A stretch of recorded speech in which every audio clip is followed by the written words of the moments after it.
Alright, hey guys, so today's another full set video. I've now completed the 2021 Upper Deck Series 2 set. As for some updates, I guess, this is my canvas set. It's on its way, but it's not done yet, so I'll have a video when that's done. And then this was my binder from Series 1 and 2, so I did post a Series 1 complete set video as well. I'm not going to kind of go into that again today, but I will quickly kind of breeze over it, I guess. So obviously card numbers 1 until 250. So here's all the Young Guns here. We do have the Laffy card. So that was the bigger one, kind of from Series 1. I'm not really sure exactly if Series 1 is going to be better than Series 2. A lot of the Series 1 players kind of seem to be playing more in the NHL. Series 2 kind of has a few bigger names mixed in with a lot of fringe players. So not sure how that's going to turn out. And then the other big name kind of from Series 1 would have been Bowen Byram. So he's the other one that I kind of put in a top loader, as I'm not sure exactly what it's going for. Prices are always fluctuating, probably about $50 or so. Anyways, that brings us to Series 2.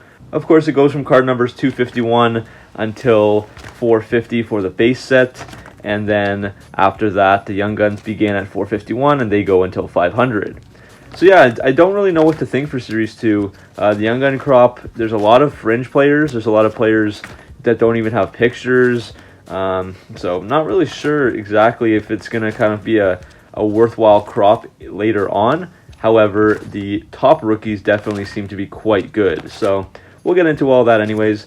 I like to look at the values, I like to look at the prices, and I will also show up a chart at the end comparing kind of Series 1 and 2 and looking at all the individual values. So now we reach the end of the base set here. So now we can begin the Young Guns. So yeah, guys, now we reach Series 2, and it's just an interesting class in my opinion. As I mentioned, a lot of players probably won't be in the NHL for a long time. A lot of players are fringe players. A lot of players are kind of AHLers. But I think the top end is a little bit better than Series 1. So anyways, let's get into it here. So the first card, of course, number 451, Karil Caprizov. So this is a pretty big card. He started at about $400 at the pre-order, which is insane. So before the product came out, I saw these selling for $400 on eBay.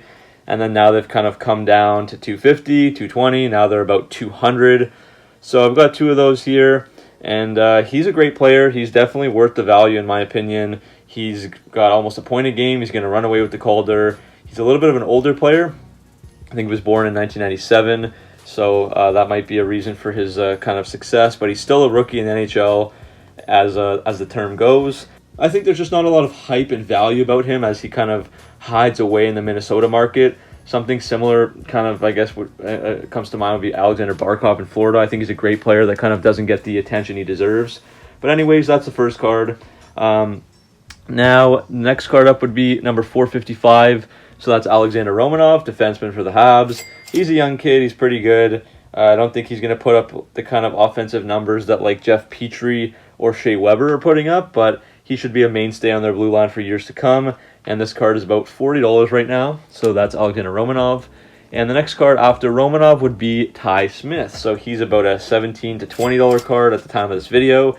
And he's another great defenseman for the Devils. In my opinion, he looks better than Romanov. But again, he doesn't play for the Habs, so his value is lower. He's got a lot of assists, and he's playing very well for the Devils. So there's Tai Smith. Another player worth mentioning on the first page is Yanni Hakanpää. He's a big hitter for the Ducks. He won't score, but he will hit, so that's interesting. Next card up would be Elia Sarakin. Great goalie for the Islanders. He's the 1B to Semyon Varlamov in Long Island, and he looks very good. Again, he's a bit older. He's born in 1995, so he's had a lot of time in the KHL to kind of find his game. But he definitely looks like he belongs here. So that's Elia Sarakin. And then 462 would be Nils Höglander. So Vancouver's struggling. Now they've got all the Rona cases, which is unfortunate. Hopefully they're better and they get better. But Nils Höglander, card's about $30 to $40 right now. And he does look like he has some promise as well. So there's Nils Höglander. The other player worth mentioning on this page here would be K'Andre Miller. So he's another kind of physical defenseman. He has some offensive upside. I think he's got about maybe 10 points at the time of the video. So K'Andre Miller, he's worth about $15 to $20 right now. So there's K'Andre Miller.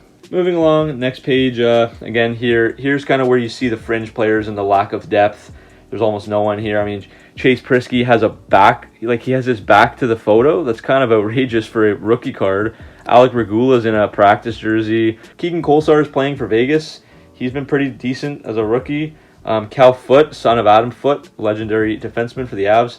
But Cal Foote's been playing the whole year for Tampa, so he's another up-and-comer. He's got some good potential.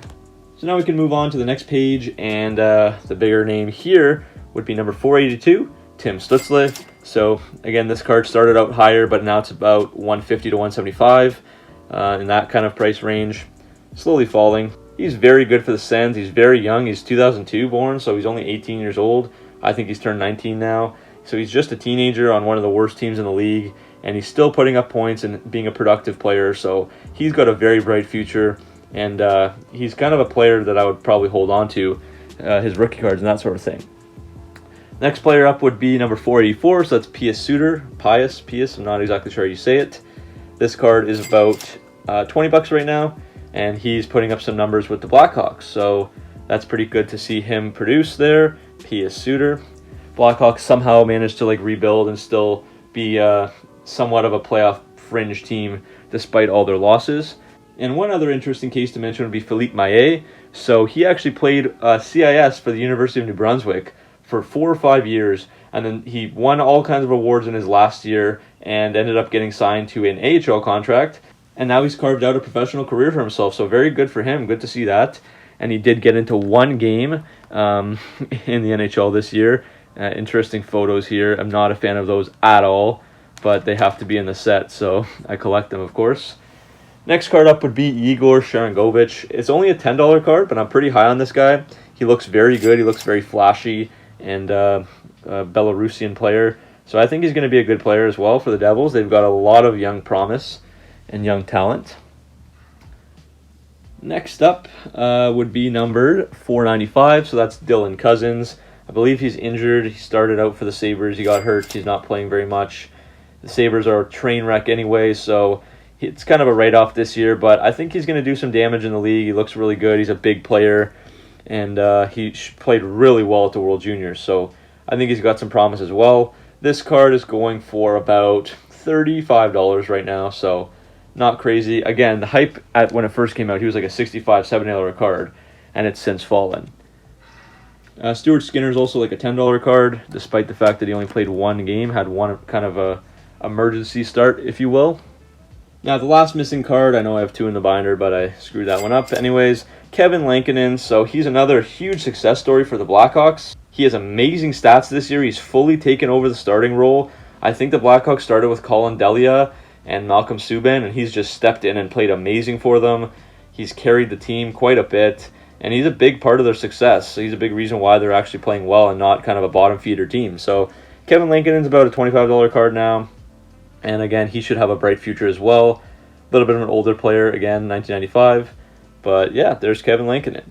And the last kind of notable card would be the checklist. It's got a couple bigger names, Stutzla and Cousins. So that's about a $10 card as well.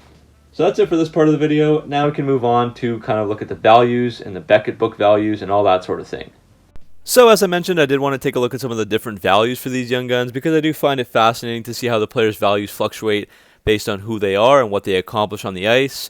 So whether that be rising after putting up big numbers or falling due to not living up to their hype and expectations. So I've compiled some data for Series 1 and 2. Series 1 I already went over in the Series 1 video, of course, so I won't go too in depth on that. As you can see on screen, there's one column for the Beckett high-low range in Canadian dollars, one for the same in American dollars, and then one column for what the card typically sells for on eBay in the last month or so. And keep in mind this data is from April 8th of 2021, so things definitely will change over time. So to recap Series 1, the Beckett values range from 407 to 1005, but that data was from January 25th, so definitely some of the values have dropped by now, like Alexis Lafreniere. Back then, the eBay values say the full set would be worth around 570. Series 2, the value is higher right now, with Beckett suggesting $450 to $1,100, and eBay putting a full set near $700 Canadian dollars. So overall, this binder here is worth about $1,200 or $1,300 on eBay for Series 1 and 2 combined, and I would definitely say that this is a strong class that should rise over time, so these rookies are definitely something that I'll be keeping.